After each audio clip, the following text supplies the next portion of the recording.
ओम गणेश हर हर महादेव। यह जो गणपति चतुर्थी है, इसके चतुर्थी के चंद्र के दर्शन से कोई भी मनुष्य अगर दर्शित रहता है, और दर्शित का मतलब यह है कि अगर कोई भी मनुष्य इस चतुर्थी तिथि के चंद्र का दर्शन करता है, निसंदेह उसको कलंक लगने का भय रहता है। इसके पीछे भगवान की वह पूरी कथा है, आप सबको पता होगा। नहीं है तो मैं आने वाले समय में वह कथा श्रवण करवाऊंगा।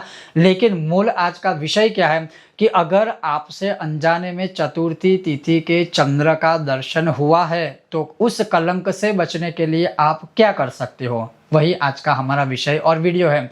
अगर आपको यह विषय वीडियो पसंद आए तो लाइक करें, शेयर करें, चैनल पर नए हो तो सब्सक्राइब अवश्य कीजिएगा। तो चलिए शुरू करते हैं।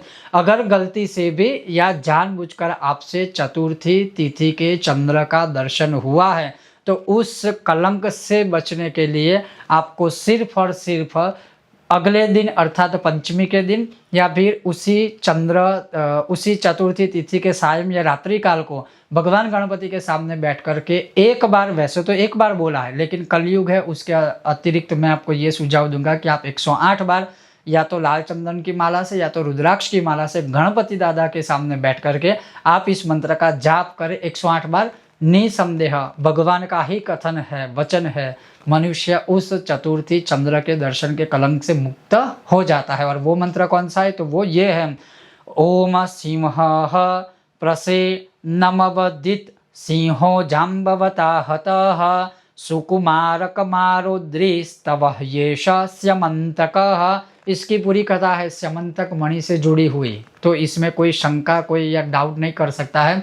अवश्य यह लीला भगवान की थी, जो है उससे जुड़ा हुआ ही यह एक निवारण है, ये भी भगवान का ही बताया हुआ निवारण है।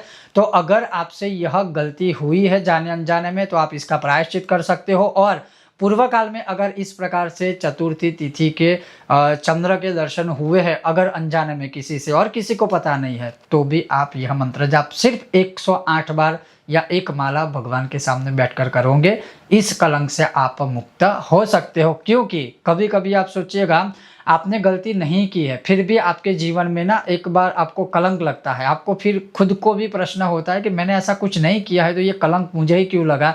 तो हो सकता है कभी कभी अनजाने में ऐसे कोई कर्म होते हैं, ऐसे कर्म मतलब ये जो चीज़ें होती है अनजाने में हमसे हो जाती है, उसका परिणाम तो फिर भुगतना ही पड़ता है। तो ऐसे कलंक से मुक्ति हेतु आप इस मंत्र का जाप कर सकते हो।